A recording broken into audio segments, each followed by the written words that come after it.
Bom dia, senhoras. Bem-vindas a mais um episódio. Desta vez será tudo, ou quase tudo, sobre como se preparar para o seu primeiro ou próximo exame ginecológico. O tema é bastante complicado, íntimo, exige uma certa preparação mental, física e espiritual, de certa forma. Antes de mais nada, se você está indo, isso significa que há uma razão para isso. Se há uma razão, você precisa saber que é melhor se preparar, é melhor se cuidar. No dia do exame, tomar banho, se lavar normalmente, usar sabão. Talvez lavar o cabelo, não é necessário fazer mais nada lá, você só precisa vir bem vestida para o exame, para que não aconteça depois uma situação como aquela de antes. Minha mãe me contava, e ela era médica em um posto de saúde, que um paciente chegou ao posto de saúde e disse que algo aqui, que ele tinha a perna quebrada ou algo assim. Então minha mãe examina a perna e diz, tudo bem, agora por favor me mostre a outra perna porque eu preciso compará-las. A paciente responde, pois é, doutora, mas eu não preparei a outra perna para o exame. Então essas situações acontecem. Então a paciente deve, acima de tudo, estar, como eu disse, banhada, fresca, vestida com roupas limpas. É melhor que sejam bem fáceis de tirar. Eu não sou a favor de algo assim, de alguém chegar e o médico dar essas roupas para se trocar. Uns sapatinhos assim, simplesmente por uma razão simples. Vivemos hoje em uma era de excesso, de embalagens, que jogamos fora. E isso é como se, digamos, em um ano na Polónia, cerca de 20 milhões de mulheres fazem exames uma vez por ano. Bem, eu acho que esse número é muito menor, mas... E agora o mundo vai receber esses sapatinhos descartáveis. Essa roupa para se trocar, bem, temos, pode-se dizer, lixo de tamanho, não sei, na fábrica, totalmente desnecessário. Por isso, é melhor, pelo menos na Alemanha, aqui onde estou, na área da antiga República Democrática Alemã. Existe um sistema em que cada paciente vem com sua própria toalha. Não, eu acho que é possível dizer isso. Preparados.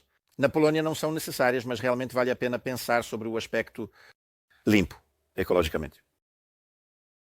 A paciente deve, acima de tudo, reunir todos os seus, um dia antes, todos os seus documentos, todos os seus laudos de hospitais.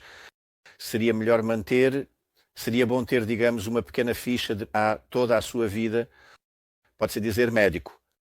Porque ir ao ginecologista não significa que o ginecologista saberá de tudo, talvez ele não queira perguntar, talvez não tenha vontade, e se isso estiver de forma cronológica, tudo preparado, por exemplo, aos 5 anos, apêndice aos 10 anos, perna quebrada aos 15 anos, por exemplo, alguma alergia a algo, e então ele anota tudo isso.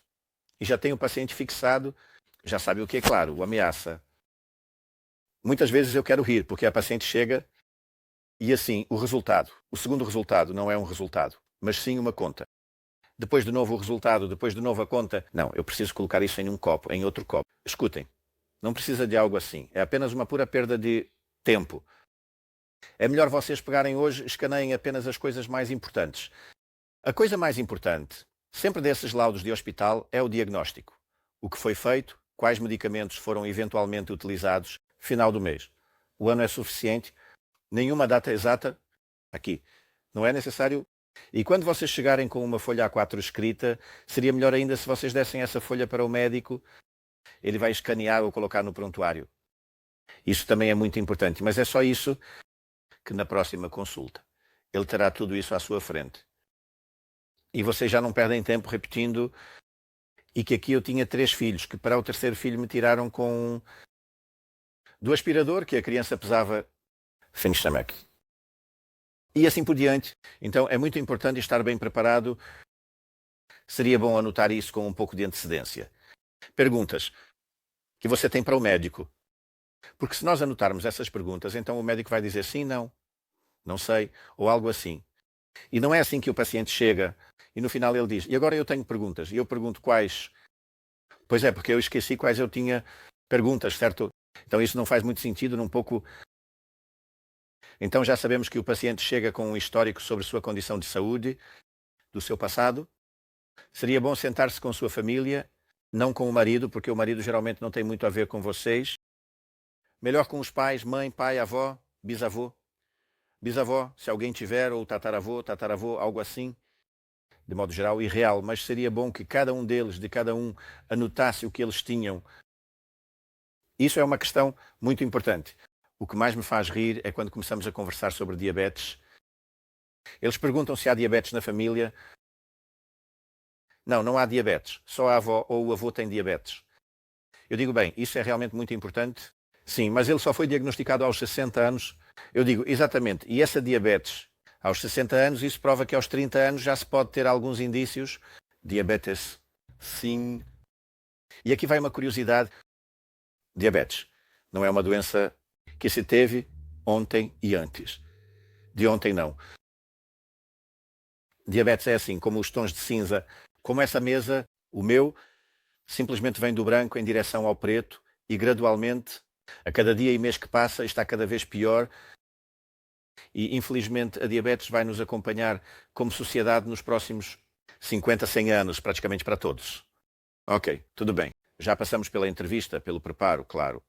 Marcamos a data e agora estamos entrando no consultório do médico à paciente. No momento em que a porta se abre, entra e nós observamos ele, como ele anda, se ele manca, se ele nos olha, se sorri, se está preocupado, se está satisfeito, se está sorrindo e como ele se comporta. Claro, seria bom conversar com ele assim, para que o paciente ria, dar uma piada. Certo. Bem, nem todo médico consegue inventar algo no começo. No meu caso é assim que, na verdade, consigo conversar de maneira diferente com cada paciente. Por exemplo, eu digo, olha que linda, uma pantera rosa, porque a paciente vem com uma roupa bonita, rosa, ou vejo que a perna está doente e assim por diante, e assim a pessoa estabelece algum contato e o paciente, claro, se senta. Então, claro, nesse momento eu sempre começo com o que eu disse no início, ou seja, a partir de toda essa entrevista, isso faz com que o paciente tenha, por assim dizer, tempo e saiba sobre o que estamos falando. Isso dura. Dependendo da gravidade da doença do paciente, de algumas dezenas de segundos, até às vezes 5, 10 minutos, se quisermos perguntar sobre todos os aspectos. E então eu passo para a pergunta principal. O que a senhora sente? Com o que posso ajudar? O que está acontecendo? E o paciente, nesse momento, precisa se declarar. Ele veio apenas para a consulta de controle. Ela quer saber se há algo mais, se tem algum problema, se não consegue engravidar, se ele está sentindo dor. É uma emergência. E claro, dependendo de tudo isso, começa a próxima conversa que nos direciona um pouco em uma direção. E claro, chegamos ao próprio exame. Antes de tudo, encaminhamos a paciente para a cabine. A cabine deve ser fechada de alguma forma, não necessariamente à prova de som, porque é melhor assim, porque se o paciente se sentir mal e desmaiar, nós não vamos ouvir que ele está lá, que ele caiu. Então é melhor que seja uma cortina leve, mas que ao mesmo tempo cubra completamente a entrada do ambiente.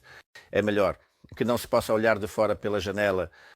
Simplesmente o paciente se sentia seguro naquele lugar. Após se preparar, ou seja, infelizmente o paciente deve se despir completamente, pelo menos. A boa medicina pressupõe que o paciente seja examinado e avaliado como um todo. Hoje podemos simplificar um pouco isso. Eu acho que a paciente deve estar despida da cintura para baixo para o exame ginecológico. Quer dizer, é melhor que ela deixe as meias ou as ligas e devemos passar para o exame propriamente dito. Então, a paciente se posiciona na cadeira ginecológica. Uma grande parte ainda tem aquelas cadeiras antigas que têm apoios para os pés, até os joelhos exatamente. Às vezes elas são um pouco desconfortáveis. Algumas cadeiras ginecológicas mais novas, por sua vez, geralmente têm apoios para os pés. Eu tenho exatamente na Alemanha uma cadeira que tem apoios tanto para os pés quanto para os joelhos. Apoio os joelhos PECO. Que se a paciente, por exemplo, se sentir mal, a cadeira é elétrica, você aperta um botão e isso faz com que toda a cadeira fique completamente nivelada e nesse momento, quando o paciente está deitado, os joelhos não ficam pendurados no ar, só que são apoiados por baixo, o que faz com que o paciente se sinta confortável. A posição ginecológica típica. Acho que não preciso dizer isso a ninguém. De qualquer forma, agora vamos para o exame. A coisa mais importante é a avaliação externa dos órgãos genitais externos. Eu acho que é realmente melhor se a paciente estiver preparada, simplesmente não ter pelos lá, porque esses pelos, embora para alguns isso seja uma questão de ecologia ou sei lá o quê, eu acho que isso nos atrapalha. Da avaliação, porque é preciso dizer, que muitas alterações patológicas já estão visíveis externamente à região da virilha. Ou seja, isso se refere tanto aos lábios vaginais menores quanto aos maiores. E isso precisa ser avaliado com muito cuidado. Há também manchas. Manchas às vezes têm um caráter, eu diria, incerto. Ou seja, pode ser, por exemplo, um melanoma. Claro, a detecção de melanoma em um lugar assim é uma questão muito preocupante para o paciente. E com certeza para o médico também. Então isso é uma questão incrivelmente importante. Depois que avaliamos externamente, podemos dizer como tudo isso se parece. Vamos passar para o exame chamado especuloscópio. Ou seja, na Polónia, os espéculos descartáveis são os mais utilizados. Esses são os espéculos de plástico, qual que se abre, que se fixa. Elas têm algumas desvantagens, às vezes são muito curtas, às vezes se quebram, às vezes essa abertura não é, digamos, totalmente agradável, às vezes algo pode ficar preso ali, não do ponto de vista como o Sanepid, é uma coisa legal, porque ninguém precisa se preocupar se estão limpas ou sujas. Na Alemanha a situação é completamente oposta, ou seja, são usados espéculos de 2 bicos, ou seja, não do tipo Cusco, mas sim os de 2 bicos, que são, isso é, o tempo todo no consultório. Estão guardados apropriadamente em uma gaveta e nessa gaveta são aquecidos à temperatura do corpo humano. Então eles não são frios, são agradáveis. Eles vêm em diferentes tamanhos, em diferentes comprimentos e na verdade pode-se dizer que cobrem 80% da demanda. E neste exame pode-se dizer ginecológico, a vagina toda é examinada, começando pela entrada da vagina, indo para dentro, movendo-se relativamente devagar. Avalia-se cada aspecto, pode-se dizer, da estrutura da vagina. Bom, mas o que eu vou fazer? Ele disse a vocês, isso já depende individualmente de cada ginecologista, de suas preferências e, eu diria, de sua experiência. E no final da vagina encontra-se, claro, o colo do útero, claro que não se aplica a mulheres que já passaram por cirurgias e então se avalia esse colo do útero. E nesse colo do útero você pode encontrar muitas alterações interessantes, tanto alterações se referindo a inflamações, quanto alterações relacionadas a partos, assim como alterações em relação a mudanças peritumorais. E dessa superfície também é possível coletar a citologia. Vou falar sobre a citologia nos próximos episódios.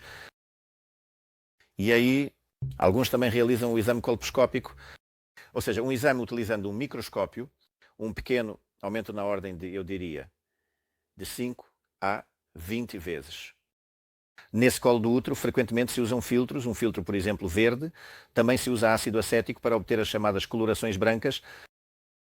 Ácido acético para obter os chamados colorações brancas. E com base nesse exame também se pode afirmar muitas coisas, confirmar, negar e assim por diante. Nós também vamos falar sobre isso. E esse é o exame em que nós, de certa forma, podemos ver algo. E então começa o exame ginecológico típico. O exame bimanual, ou seja, uma mão é inserida nessa posição. Pode-se dizer de uma maneira específica e se examina simplesmente tudo? Simplesmente por palpação ao toque, no que diz respeito à estrutura, à temperatura. A presença de alguma coisa pode-se dizer muco. O tamanho é introduzido. E depois o exame com a outra mão externa que, por assim dizer, fixa determinados órgãos e todos podem ser examinados, o que já é, infelizmente, um pouco difícil de apresentar aqui. Por outro lado, a antiga geração de médicos conseguia examinar tudo. Hoje, a nova geração de médicos é pouco capaz de examinar, porque se apoia ultrassom. E o melhor é se apoiar em ambos os exames. Então pode-se, por assim dizer, examinar muito mais coisas, sim, e abaixo, abaixo, abaixo. Esse exame pode ser ainda mais desenvolvido, através do exame em casos específicos, o exame retal, ou seja, simplesmente o exame do ânus com o dedo, que também tem grande aplicação, porque consegue detectar em muitos casos câncer retal. E claro, a coisa mais importante, no final, embora alguns façam isso no início, há o exame das mamas, sobre o qual também falaremos. Mas eu acho que é dever de todo ginecologista, na Europa pelo menos deve, examinar as mamas. E esse é um exame muito, muito importante, porque o câncer de mama ocorre com mais frequência do que todas as outras doenças ginecológicas tomados em conjunto. Isso é muito, muito importante. Muito obrigado, meus queridos. Obrigado, senhoras, pela atenção. Espero que a apresentação de forma simples tenha agradado a vocês. Então, por favor, se inscrevam no meu canal. Muito obrigado. Até logo.